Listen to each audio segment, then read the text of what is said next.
Serrão, um prazer estar aqui contigo, como sempre. Olha, nós temos, primeiro, a questão da culpa, né? Eu mudei um pouco da minha atividade jornalística por ter sido forçado.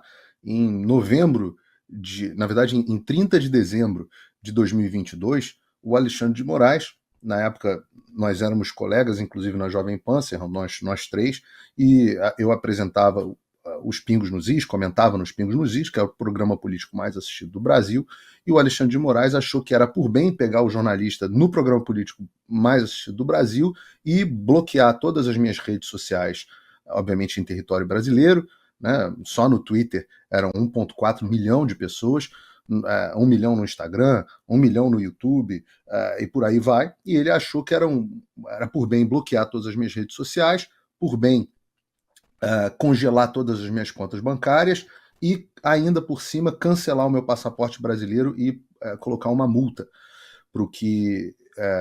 para qualquer coisa que eu falasse que o desagradasse, basicamente. E eu nunca fui comunicado dessa decisão, intimado de forma nenhuma, mas já tem um ano aí, 5 meses, e ela continua em vigor, pleno vigor, eu continuo bloqueado.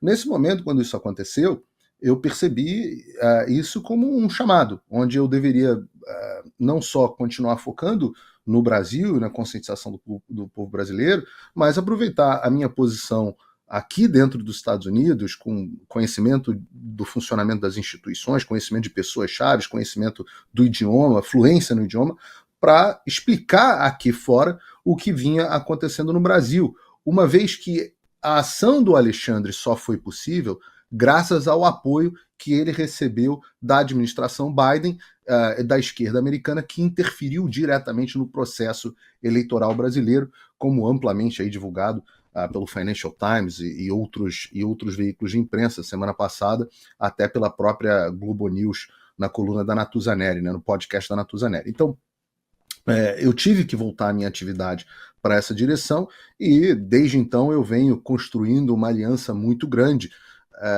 apresentando isso em vários lugares.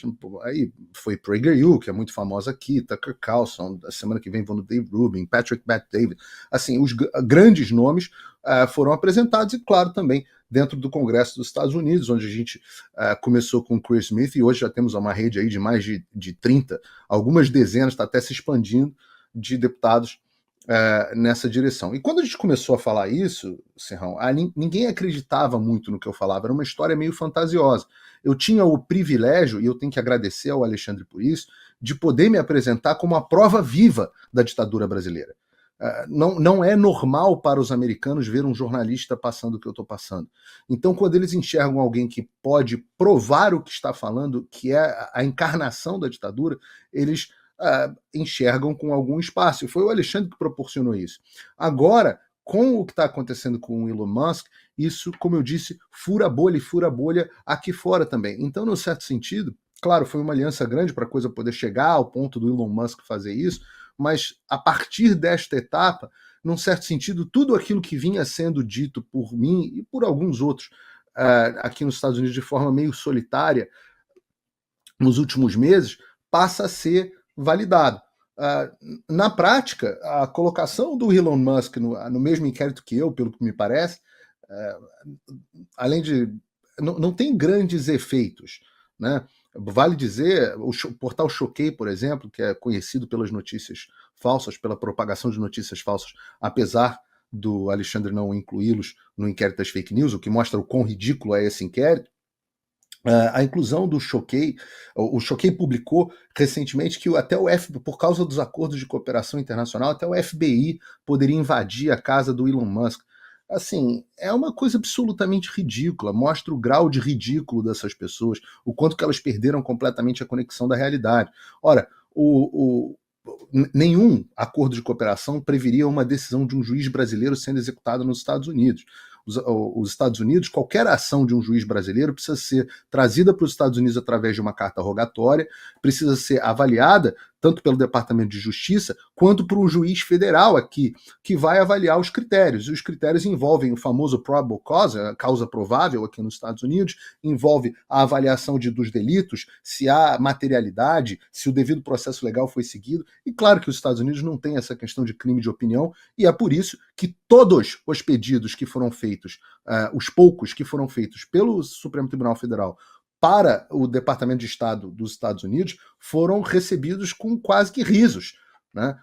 O caso mais notório foi o vexame que o Ministério da Justiça e o STF passaram ao pedir a extradição do Alan dos Santos, que vem sido negada repetidamente, segundo noticiou o jornal O Globo, inclusive eles passando vídeos do Alan dos Santos e as pessoas do governo americano de forma constrangida dizendo, olha, tudo bem, mas nada disso aí é crime, não existe crime de opinião.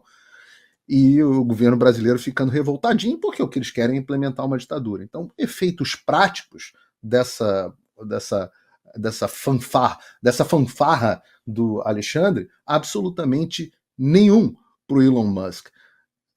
Talvez os efeitos mais visíveis sejam a percepção do estado psicológico, do delírio narcisista no qual se encontra o ministro do Supremo Tribunal Federal.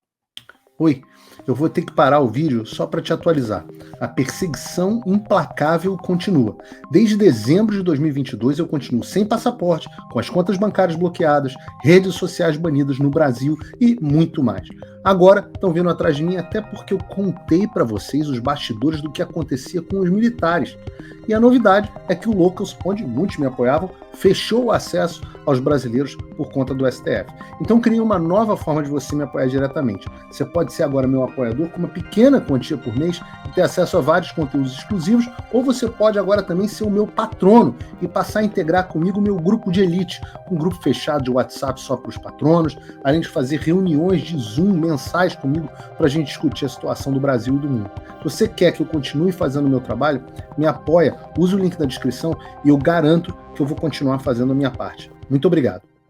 Olha, a repercussão é muito grande, internacional.